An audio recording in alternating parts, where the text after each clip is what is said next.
Olá pessoal,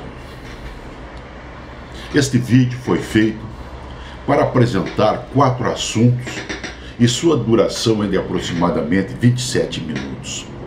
Inicialmente, nos reportaremos a situação difícil em que nos encontramos e procuraremos demonstrar que esta situação é criada por um grupo que sempre esteve no controle de todas as atividades da história da humanidade. Depois, mostraremos diversas situações que esclarecem como esse grupo dominante mantém o controle em todos os continentes do planeta.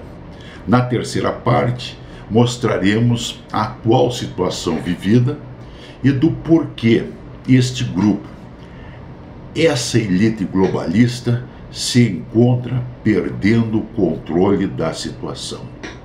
E, finalmente, apresentaremos uma fórmula inédita para mudarmos esse jogo e possibilitar que as pessoas tenham um futuro melhor. Essas ideias estão sendo elaboradas há mais de 15 anos, através de observações, de estudos e de pesquisas. E desde já eu agradeço a atenção de todos que nos acompanharem nessa exposição.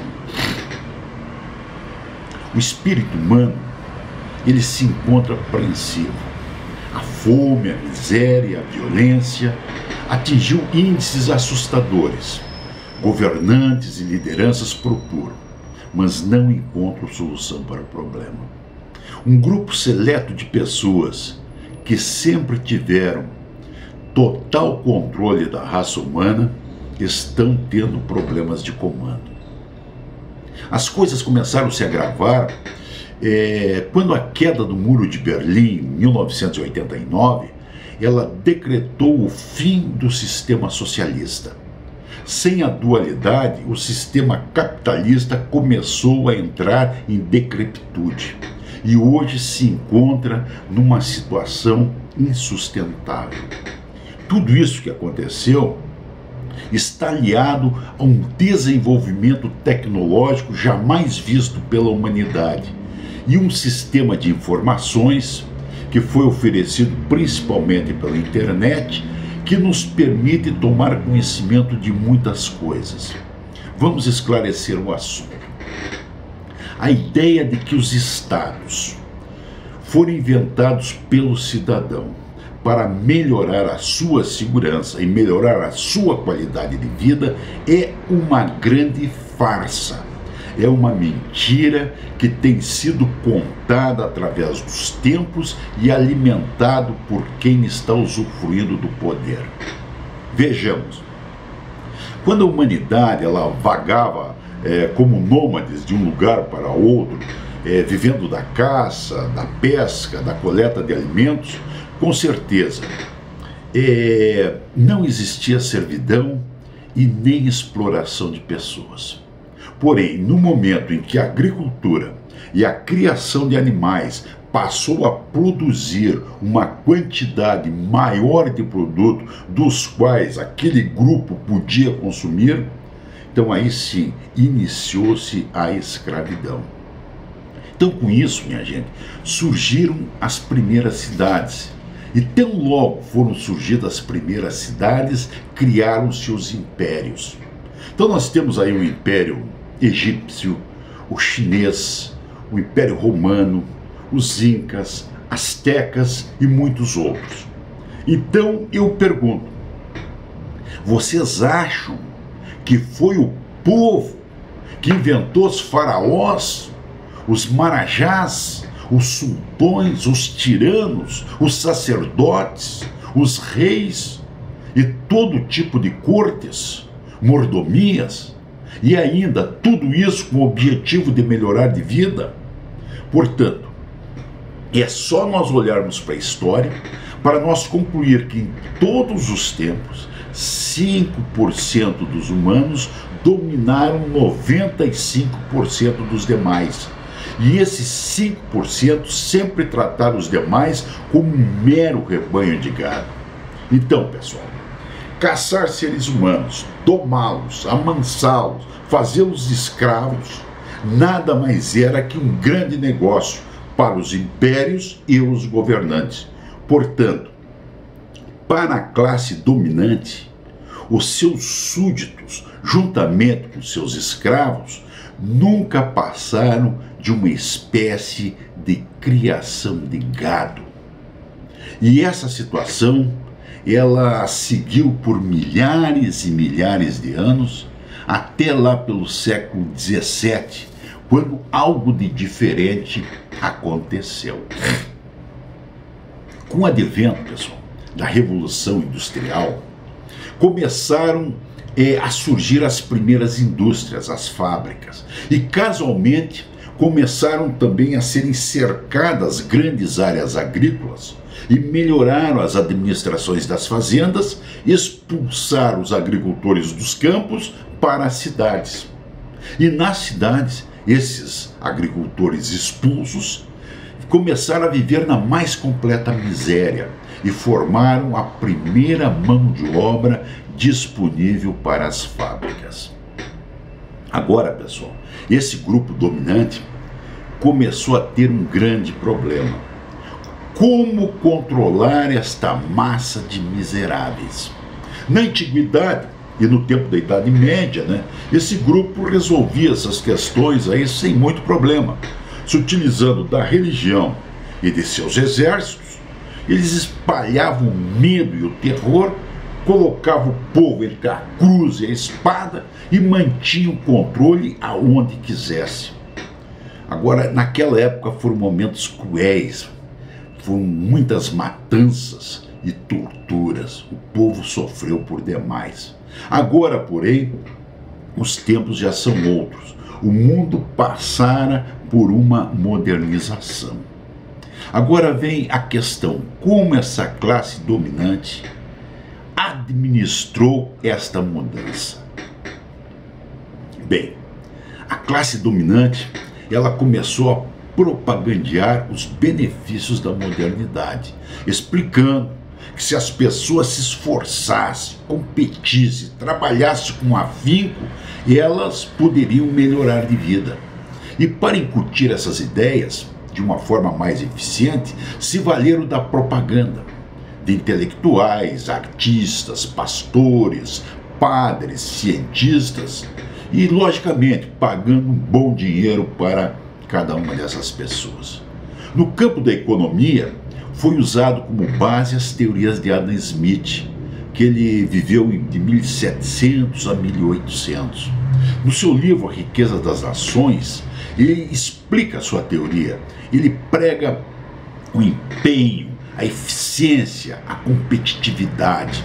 Ele diz que o mais esperto, mais astuto, mais rápido, mais empreendedor é o que vence.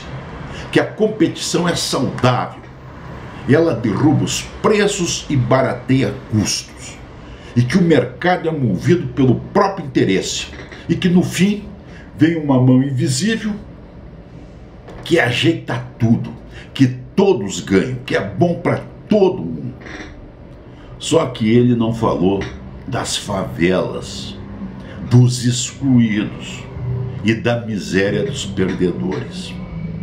E no campo da ciência? No campo da ciência foi usado como básico, para colocar um sistema tem que ter alguma coisa palpável. Foi usada a física clássica, cujo maior cérebro na época era Isaac Newton. A base era um modelo clássico de causa e efeito. Não existia comunicação à distância. Tudo estava separado. E o universo era visto como uma imensa máquina, onde tudo que compõe esse universo eram engrenagens que podiam ser substituídas. Inclusive o ser humano, tido como peça descartável. Não funcionou direito, é substituído. Morreu, acabou. Este mundo extremamente materialista, ele serviu de embrião para a atual sociedade de consumo. No campo da biologia, minha gente, Charles Darwin é o astro favorito, em especial com a sua teoria da evolução. Nela, Darwin apresenta uma tese sugerindo que o homem é descendente dos macacos. Então, de repente, o homem começou a descer das árvores, começou a caminhar, usar as mãos, o cérebro ficou maior, ele ficou mais inteligente, e aí ele desenvolveu tudo isso que nós conhecemos hoje sobre o planeta. E aonde ele pregou também que a perpetuação da espécie, ela se dá pela lei do mais forte. E na teoria de Darwin sempre tinha um animal alfa, macho, que ficava no comando, e todos se inclinavam para ele. Então isso moldou as monarquias, as hierarquias, os sistemas de governo. Então, baseado nisso, o povo ele deve tratar o seu presidente, né, como um rei, pois esta é a ordem natural das coisas. E com isso estava justificado os governos fortes e toda a bajulação e subserviência que o povo até hoje faz para os seus governantes. Então, em cima dessas ideias, pessoal, é que foi montado todo o sistema que por nós ainda hoje são utilizados. O nosso sistema econômico, o nosso sistema educacional, a saúde, transporte, habitação, nosso sistema financeiro e principalmente, minha gente, o nosso sistema político. Portanto, foi a classe dominante e não o povo quem criou as ideologias políticas. Eles criaram o capitalismo de Estado, fascismo, socialismo, comunismo e a própria democracia. E sempre implantaram o sistema ideológico que quiseram, nos países que quiseram, no momento que quiseram. Vamos dar um exemplo aqui da implantação do socialismo. Aonde foi gerado o socialismo? Na França. E por onde andou Marx? Na França, na Europa Ocidental, morou por muito tempo na Inglaterra. Onde implantaram o socialismo? Na Rússia. Assassinaram dezenas de milhões de russos para implantar um regime comunista. Depois, qual foi o país seguinte? A China. Mais dezenas de milhões de chineses assassinados para a implantação desse regime. Eu pergunto, por que não implantaram o socialismo, então, na França, na Inglaterra ou mesmo nos Estados Unidos? E agora vem uma questão séria para ser falada. Todo esse sistema político criado baseava-se em um sistema piramidal. Aquele sistema cuja base da pirâmide executa as tarefas, não tem a mínima ideia do que está fazendo. Depois vem os intermediários, que sabem só o necessário para tocar o serviço, e por fim então vem o topo da pirâmide, que essa é controlada por quem realmente tem o controle na mão. E esse tipo de estrutura, pessoal, ele só funciona bem quando utilizado em cima de um povo que tem uma tecnologia limitada, iguais àquelas que nós vimos aqui anteriormente. Agora, aconteceu um problema.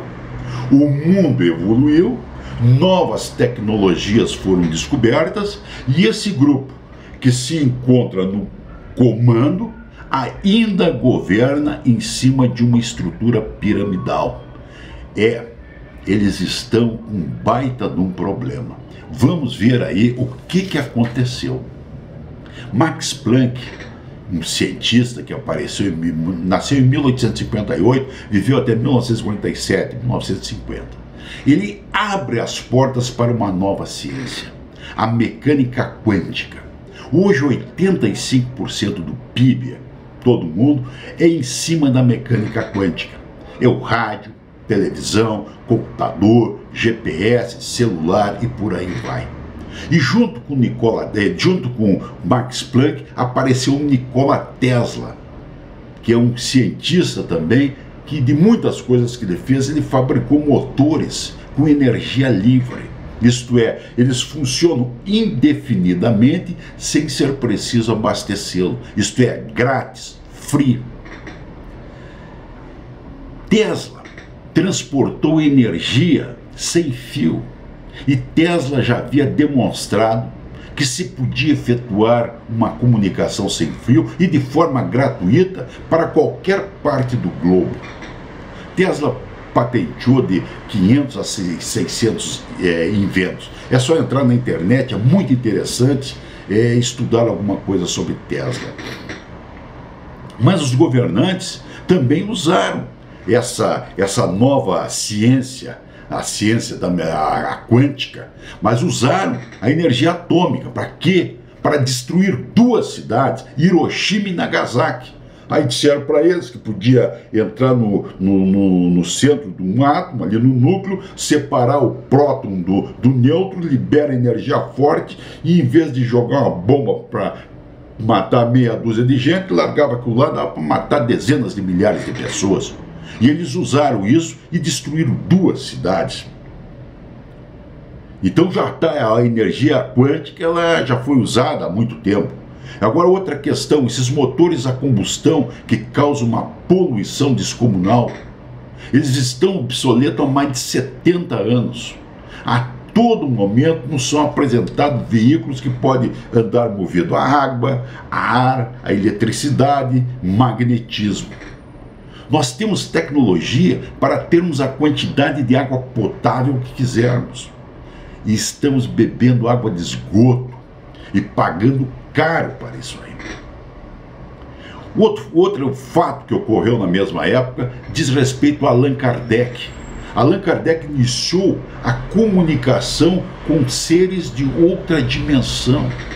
Hoje a ciência já consegue contato interdimensional. A ciência já comprovou que existe a vida após a morte. Isto é, que além deste corpo físico, nós possuímos um corpo espiritual. Mas os pais até hoje, todo dia, levam seus filhos lá para a escola, onde lhe é passado que o homem descende de um macaco. Isso aí está lá nos currículos escolares. E para complicar ainda mais a situação dessa gente, apareceu John Nash. Ele morreu até não faz muito tempo. John Nash é um matemático norte-americano da Universidade de Princeton. Ele é prêmio Nobel da Economia de 1994.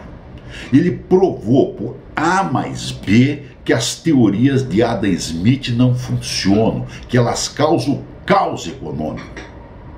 O que John Nash descobriu? Através de sua teoria, Nash demonstrou que na área da indústria, do comércio, das finanças, mas isso vale para relacionamento de pessoas, famílias, indústrias, cidades, nações, só tem uma forma de a gente se progredir. Uns devem ajudar os outros. Somente se ganha quando todos ganham. Isso, minha gente, não é teologia. Isso aqui não é religião, isso aqui é matemática pura de Princeton, Estados Unidos da América, Nobel de Economia, 1994.